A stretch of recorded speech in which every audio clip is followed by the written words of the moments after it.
আমাদের প্রিয় নবী হযরত মুহাম্মদ সাল্লাল্লাহু আলাইহি ওয়াসাল্লামের একজন কালো সাহাবী ছিল। সকল সাহাবীদের মধ্যে সেই সবচেয়ে বেশি কালো, কিন্তু নবীজির ভালোবাসায় যারা জীবন দিতে প্রস্তুত সেই সাহাবীও তাদের মধ্যে একজন। প্রিয় নবীও তাকে অনেক ভালোবাসতেন। একদিন সেই কালো সাহাবীকে নবীজি বললেন, তুমি সারাক্ষণ আমার সাথেই থাকো, তাই আমি তোমার কাছে কিছু কথা জানতে চাই।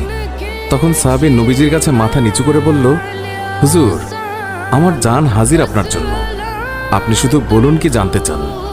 তখন নবীজি বলল, তোমার বিয়ের সময় হয়েছে, তুমি কি প্রস্তুত? কালো সাহাবী মাথা নেড়ে বলল, হুজুর, আমি এত কালো, আমার কাছে কে মেয়ে দেবে? নবীজি বলল, তুমি বিয়ে করবে কিনা বলো, তোমার জন্য আমি মেয়ে দেখব।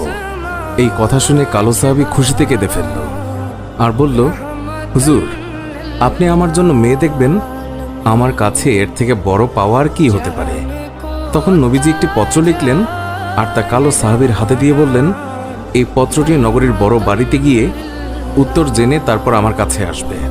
কিন্তু কালো সাহাবী জানে না এর ভেতরে কি লেখা ছিল। নবীজির কথা অনুযায়ী পত্রখানি নিয়ে নগরীর বড় বাড়ির মালিকের হাতে দিল। নবীজির কথা শুনে তাড়াতাড়ি পত্রটি খুলে ফেলল মালিক। তার মধ্যে লেখা আছে, আসসালামু আলাইকুম, আমি মুহাম্মদুর রাসূলুল্লাহ সাল্লাল্লাহু আলাইহি ওয়াসাল্লাম আপনার কাছে আমার কালো সাহাবীর জন্য আপনার মেয়ের বিয়ের প্রস্তাব করলাম। আশা করছি আপনি প্রস্তাব গ্রহণ করবেন এবং আপনার সুন্দরী মেয়ের সাথে আমার কালো সাহাবীর বিয়ে দেবেন। ইতি মুহাম্মদুর রাসূলুল্লাহ সাল্লাল্লাহু আলাইহি ওয়াসাল্লাম। বড় বাড়ির মালিক নবীজির কথা শুনে কেঁদে ফেলল। আমার একমাত্র মেয়ে, মদিনায় যাকে সবাই চেনে হুরে মদিনা বলে। কিতাবে আছে মেয়েটি এতই সুন্দর যার জন্য মদিনার সবাই তাকে হুরে মদিনা বলে ডাকত। আমি এখন কি করি? নবীজি বলেছেন, এটাই অনেক আনন্দের কথা, কিন্তু ছেলেটি যে অনেক কালো। বিভিন্ন চিন্তায় মালিক চিন্তিত। কালো সাহাবী বলল, নবীজি কি লিখেছেন? আমাকে বলেছে উত্তর নিয়ে যেতে। মালিক বললেন, নবীজি বলেছেন তোমার সাথে আমার মেয়েকে বিয়ে দেওয়ার জন্য।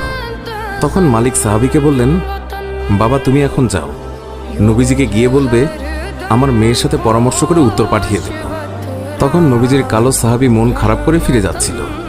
এমন সময় ওই মেয়েটি দৌড়ে এসে তার বাবাকে বলল, বাবা, দেখলাম একটি লোক হাসি মুখে আসলো, কিন্তু যাবার সময় মন খারাপ করে চলে যাচ্ছে, এর কারণ কি?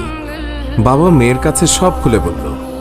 কথাটি শুনে মেয়েটি খুশিতে আত্মহারা হয়ে বলল, বাবা, কি বলছেন? নবীজি পত্র লিখেছেন আমার বিয়ের জন্য, আর আপনি ফিরিয়ে দিলেন? বাবা ওই সাহাবী নবীজির কাছে পৌঁছানোর আগেই তাকে